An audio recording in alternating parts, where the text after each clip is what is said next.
멤버십 가입 그리고 구독, 좋아요 정말 감사합니다.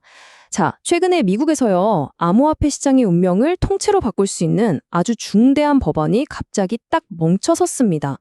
대부분의 사람들은 이걸 보고 이거 큰일 났다, 악재라고 말하는데요.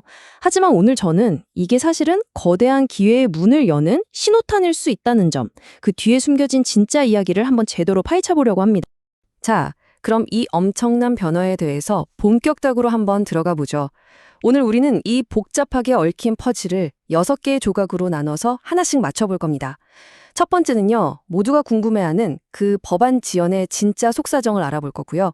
두 번째, 그 뒤에 숨어서 싸우고 있는 거대한 금융 세력들의 전쟁을 들여다볼 겁니다.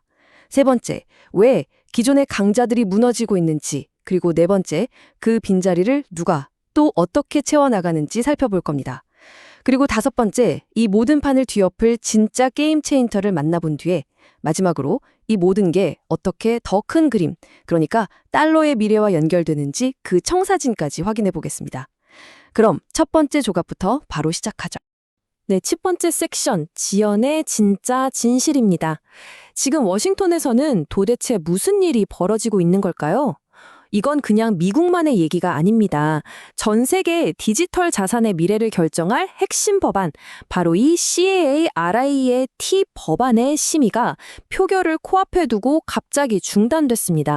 대부분의 사람들은 이걸 시장이 후퇴하는 거다? 한마디로 악재라고 보고 있어요. 하지만 과연 그럴까요? 지금부터 그 표면 아래에 숨겨진 진짜 이유를 한 겹씩 벗겨보겠습니다. 이번 지연은요, 그냥 단순한 행정 절차상의 문제가 절대 아닙니다. 이건 물밑에서 벌어진 거대한 세력 다툼의 결과물이에요. 빙산의 일각처럼 드러난 이 지연이라는 현상 아래에는 세 가지 거대한 충돌이 숨어 있었습니다. 첫째, 디지털 달러에서 나오는 이자를 누가 먹을 것이냐를 두고 벌이는 스테이블 코인 이자 전쟁. 둘째, 법안을 거의 누더기로 만들어버린 수백 개의 수정안 폭탄.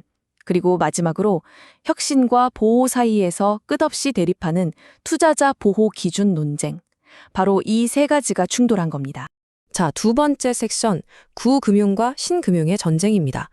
이건 그냥 정치인들끼리의 논쟁 수준이 아니에요. 미래 금융의 통제권을 누가 쥐느냐를 두고 벌이는 낡은 기득권 세력과 새로운 혁신가들 간의 그야말로 전면전입니다. 자, 이 표를 한번 보세요. 세 세력의 이해관계가 얼마나 날카롭게 맞부딪히고 있는지 한눈에 보입니다. 한쪽에는 코인베이스 같은 암호화폐 기업들이 우리도 스테이블 코인으로 이자 장사 좀 하게 해달라 외치고 있고요. 반대편에는 미국은행연합회, ABA를 중심으로 한 전통은행들이 그렇게 되면 우리 은행 예금 다 빠져나가서 망한다 하면서 필사적으로 막고 있죠. 그리고 그 사이에서 증권거래위원회, SEC 같은 강력한 규제기관들은 잠깐만, 투자자 보호가 먼저지 하면서 양쪽 모두에게 브레이크를 걸고 있는 상황입니다. 바로 이 팽팽한 삼각줄다리기가 법안을 멈춰 세운 진짜 원인인 겁니다. 그리고 이 혼란은 그냥 비유적인 표현이 아닙니다. 이 숫자를 좀 보세요. 상원은행위원회에만 무려 137건의 수정안이 제출됐다고 합니다. 이건 뭘 의미할까요? 앞서 본 세 진영이 법안의 단어 하나, 조항 하나를 두고 얼마나 치열하게 싸우고 있는지를 보여주는 명백한 증거인 거죠. 이 문장은 전통은행들이 느끼는 공포의 핵심을 그대로 보여줍니다. 그들은 지금 새로운 형태의 디지털 저축 수단으로부터 자신들의 예금 기반, 그러니까 밥줄을 지키기 위해서 필사적으로 싸우고 있는 거예요. 그들에게 스테이블 코인의 이자를 준다는 건 말 그대로 생존이 걸린 문제인 셈입니다. 자, 이제 이 싸움이 어떻게 더 큰 지각 변동으로 이어지는지 한번 보겠습니다. 세 번째 섹션, 중앙화 거래소의 몰락입니다. 여기서 중앙화 거래소라는 건 우리가 흔히 쓰는 코인베이스나 바이낸스 같은 회사들을 말하는데요. 이걸 줄여서 CX라고 부릅니다. 참 아이러니하게도 이 법안을 둘러싼 전쟁의 결과가 바로 이 CX라는 모델을 뿌리부터 뒤흔드는 상황으로 가고 있습니다. 핵심은 바로 이 제404조라는 조항의 아주 작은 글씨에 숨어 있습니다. 이 조항은 CX들이 고객을 끌어모으는 가장 강력한 무기, 즉 코인을 그냥 가지고만 있어도 이자를 드립니다 하는 이 방식을 정확하게 겨냥하고 있어요. 법안은 이걸 패시브 수익이라고 부르면서 금지시켜버립니다. 마치 은행 예금 이자를 주지 못하게 막는 것과 같죠? 그런데 동시에 당신이 네트워크에 기여하거나 결제를 하거나 시스템을 검증하는 등 실제 활동을 통해서 얻는 보상은 또 명시적으로 허용을 해줍니다.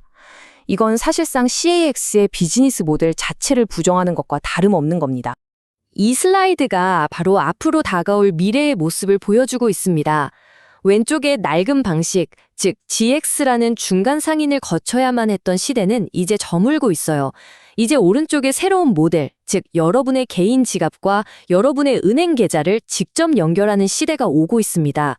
더 이상 비싼 수수료를 내고 해킹 위험을 감수하면서 거래소에 내 자산을 맡길 필요가 없어지는 거죠. 네 번째 섹션, 은행 오프램프의 개방입니다. 자, 그렇다면 CEX가 밀려난 그 빈자리는 누가 차지하게 될까요? 네, 바로 은행입니다. 법안 지원을 일으킨 바로 그 법안이 역설적으로 은행들에게는 이 시장에 진입할 수 있는 수문을 활짝 열어주고 있는 겁니다. 법안의 바로 이 조항들이 은행에게 황금 열쇠를 쥐어주는 부분입니다. 제401조는 은행이 직접 암호화폐를 보관하고 거래를 중개하는, 즉 새로운 온램프와 오프램프가 될 수 있는 법적인 권한을 줍니다. 제312조는 이 모든 활동이 합법적인 금융 업무라고 아예 못을 박아주죠. 그리고 가장 결정적인 건 그동안 은행의 발목을 꽉 잡고 있던 SAB 121 같은 규제를 없애버린다는 점입니다. 이 규제는 은행이 고객의 암호화폐를 자기 빚처럼 장부에 기록하게 해서 엄청난 부담을 졌거든요. 이제 그 족쇄가 풀리는 겁니다.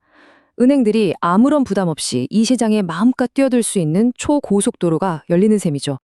앞으로 우리가 경험하게 될 과정은 정말 믿을 수 없을 정도로 간편하고 직관적입니다. 여러분은 네트워크 활동으로 자산을 얻고 그걸 내 지갑에서 직접 관리하다가 필요할 땐 중간에 어떤 거래소도 거치지 않고 여러분이 원래 쓰던 바로 그 은행 앱에서 즉시 현금으로 바꾸게 됩니다. 모든 과정이 내 손 안에서 내가 원래 신뢰하던 시스템 안에서 끝나게 되는 거죠. 이게 바로 진정한 금융의 통합입니다. 다섯 번째 섹션, 바로 게임 체인저 파이코인입니다. 자, 이렇게 새로운 금융 고속도로가 깔렸는데 그럼 이 위를 달릴 자동차는 어떤 것들이 있을까요? 바로 이 지점에서 파이 네트워크가 그림의 중심으로 들어옵니다. 이 숫자 6천만 명 이상, 정말 압도적이지 않나요? 한번 생각해 보세요. 은행들은 지금 규제를 통과할 새로운 고객들을 필사적으로 찾고 있습니다. 그런데 파이는 이미 KYC, 그러니까 은행 수준의 신원 확인을 마친 6천만 명이 넘는 글로벌 사용자 군단을 이미 확보하고 있습니다. 이건 은행 입장에서 보면 아무런 노력도 없이 이미 완벽하게 준비된 거대한 고객 명단을 그냥 선물로 받는 것과 똑같은 겁니다. 그리고 이건 결코 우연이나 운이 아니었습니다. 이건 처음부터 철저하게 계획된 전략이었어요. 다른 프로젝트들이 투기 열풍에 휩싸여 있을 때 파이는 조용히 미래를 준비했습니다. 2019년 첫날부터 은행 수준의 KYC를 도입했고 2020년에는 누구보다 먼저 생체 인증을 도입했으며 이제는 유럽 규제 당국의 문을 두드리면서 제도권으로 들어가려고 준비하고 있습니다. 그들은 처음부터 바로 오늘 같은 날을 내다보고 있었던 겁니다.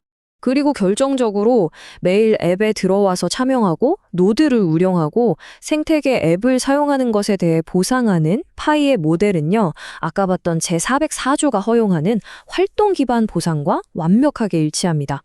다시 말해서 파이는 이 새로운 규제 환경에 완벽하게 부합하도록 처음부터 설계된 셈이라는 거죠. 이제 마지막 퍼즐 조각을 맞추기 위해서 시야를 한번 확 넓혀보겠습니다. 여섯 번째 섹션. 달러 패권의 청사진입니다.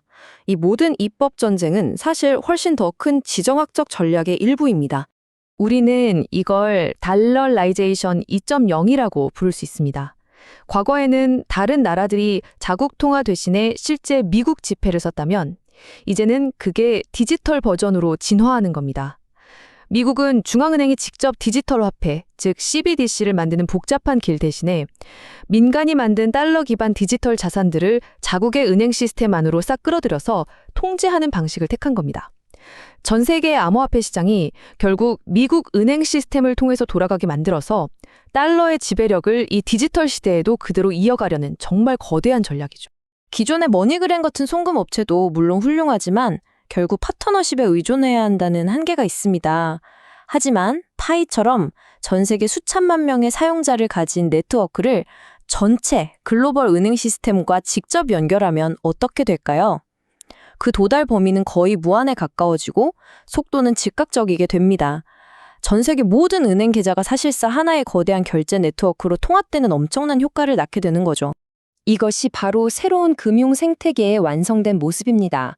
은행은 정부가 허가한 안전한 금융 고속도로, 즉 금융 레일을 제공합니다. 파이 네트워크는 그 위를 달릴 KYC 인증된 사용자와 그들의 활동을 제공하고요.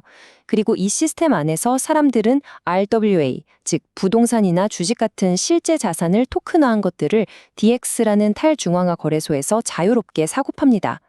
규제, 사용자, 자산, 거래소, 모든 조각이 완벽하게 맞춰지는 겁니다. 그래서 우리가 도달한 결론은 바로 이것입니다. 이번 법안 지연은 후퇴가 아닙니다. 이것은 여러분의 파이 지갑과 여러분의 은행 계좌 사이에 존재했던 모든 장벽이 허물어지는 새로운 금융 시스템을 위한 마지막 마무리 공사 단계였던 것입니다. 만약 전 세계 모든 은행이 파이의 잠재적인 출금 창구가 된다면 과연 어떤 일이 벌어질까요? 그것이 바로 이번 CLRT 법안 지연 뒤에 숨겨진 진짜 의미입니다.